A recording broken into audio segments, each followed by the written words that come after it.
Today's Function Air Marshal Naresh Verma, Mr. Peter Remale of the Konrad Adenauer Stiftung, editor of this excellent volume, Shri Ajay K. Mehra, distinguished panelists, and I'm particularly glad to see young scholars in the audience, because as has been said, this whole area is one which is underexplored, and it is these young scholars who are really going to do then the classic work on the Indian Constitution.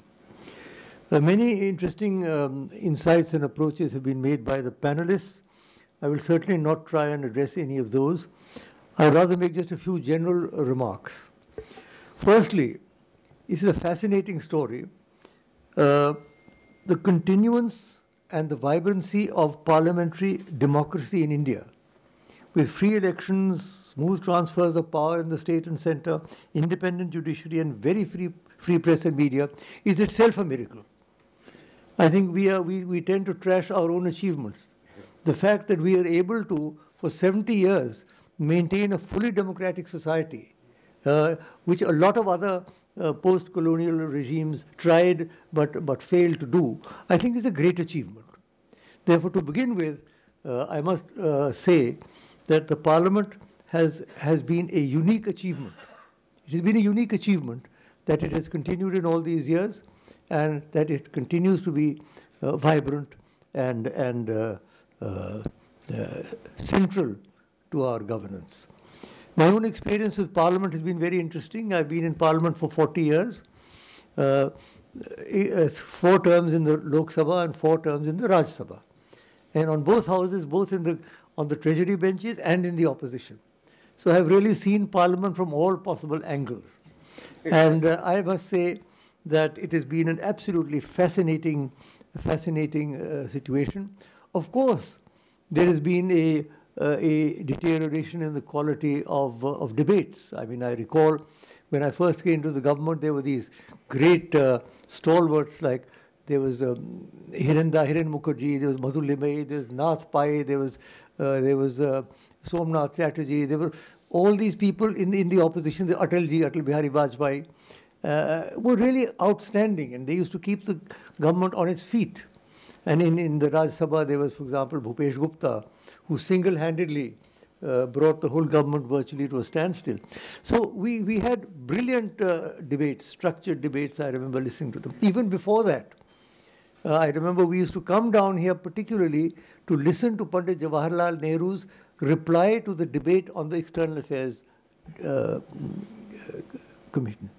So the debate on the external affairs was so fascinating, and his reply, it was a tour d'horizon, sort of a Singhavalokan of the entire world. It was an educative experience in itself. And I've had the honor of being either a witness to or a participant in every single election in India since 1952, down to the last one. And so there has been a change, obviously. The sort of people that we had at that time in Parliament, they had come out through the freedom movement, and many of them were extremely talented and extremely outstanding people. There's definitely been a deterioration in the level of debates. There's also been at the same time a democratic transformation. So there's been definitely democratization of Parliament, because as has been mentioned, many submerged classes and submerged areas and submerged groups who were invisible earlier have risen to the surface as a result of our electoral system, because everybody has the vote. So whether it is some very obscure tribe in the northeast, or whether it is a small group somewhere in south, they have their vote. And anywhere where there is a vote, they have a voice. And so all of these, which were previously more or less subsumed under the Congress party, which was sort of an umbrella party, have now broken up and have asserted their own importance. So definitely, let me put it this way: the Parliament today is perhaps more accurately representative of India than it was earlier. Because you see India, you see what we are like. Perhaps it's inevitable that Parliament would also reflect, to some extent, the realities in the country. And so the emergence, for example, of regional parties Now the regional parties, each party subscribing to a special ideology for their constituency. They are all now competing, they're jostling each other for space. And so we have had a transformation and a democratization of Parliament. But the idea of a decline, or the word used by some people that is becoming irrelevant, I think that is entirely unwarranted. I think that is not true. Even today, any legislation that has to be passed by both houses of Parliament, regardless of who is where, how many votes they have. So Parliament remains the mainstay of our democratic structure, of our political structure. If Parliament is becoming irrelevant, then democracy is becoming irrelevant. And if democracy is becoming irrelevant, then where are we going? So I think we must be very careful before we trash or write off what Parliament has done or what Parliament is doing. Having said that, I definitely would say there are some very negative features that I have noticed myself. First of all, the disruptions. The physical disruption of Parliament is totally against the whole system and theory of parliamentary government. It is unacceptable. Although one leader whom I will not mention did say, no, it is a established, or it is an acceptable form of parliamentary government. It is not. Disrupting Parliament, I would say, is almost a criminal act.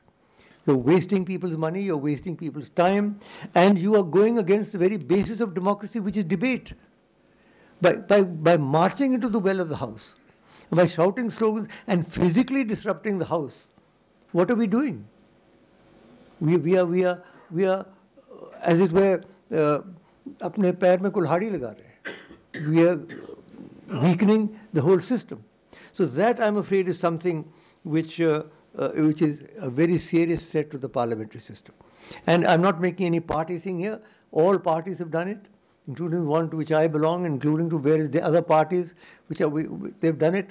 And this business of tit for tat, कि आपने ये किया था तो हम भी ये करेंगे, that is not a mature way of looking at problems, for God's sake. These are not school children trying to get even with each other.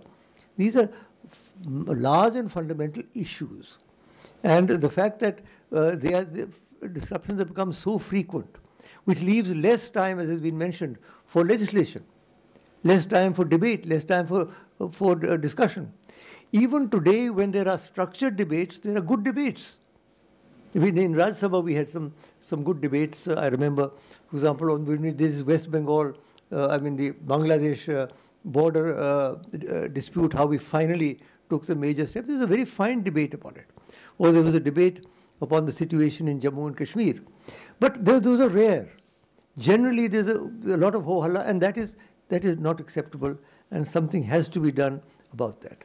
And I would urge that public opinion should rise against the disruptions in Parliament, because that is something which is really very, very disturbing. Now, television is a double-edged sword. On the one hand, it's very good that our debates are televised, but on the other hand, what sort of a picture do we give to the general public? When you have disruptions every day, and you expect the public to be disciplined and to be clean and to be such, it doesn't work that way. So we are getting to be very bad role models also. I'm afraid that is also happening.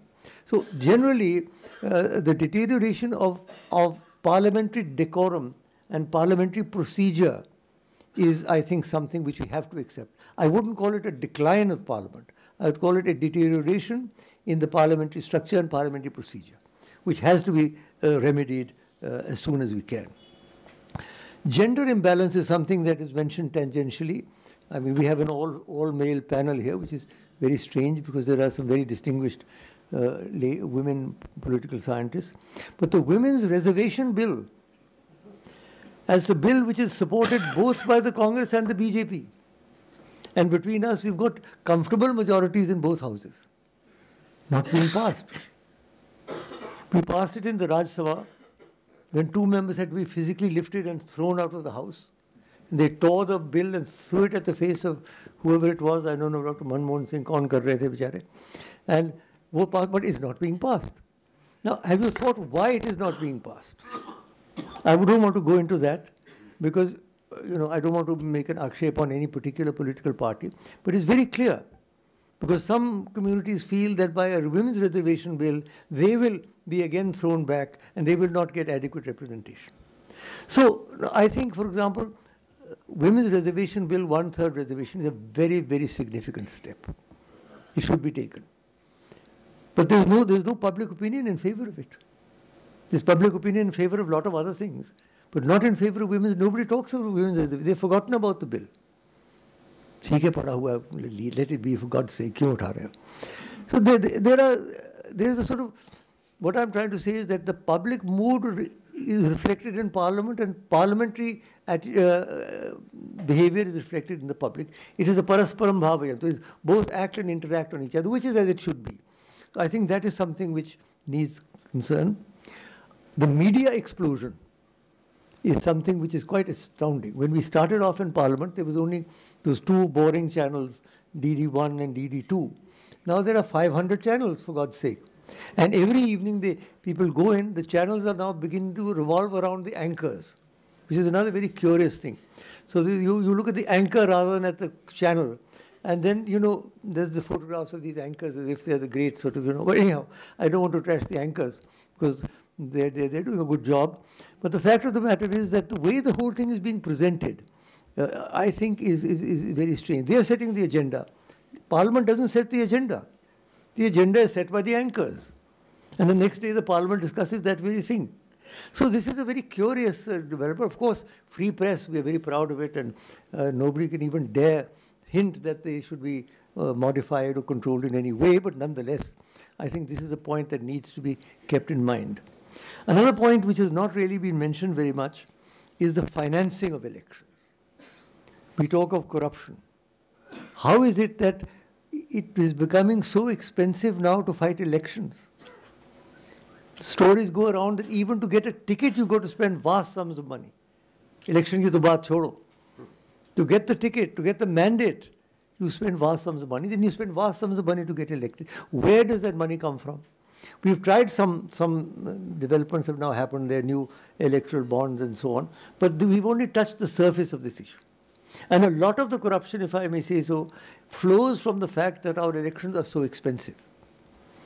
And when vast sums of monies are involved, where will they come from and how will they be repaid? Koi daan to karta nahi hai. Nobody gives you charity.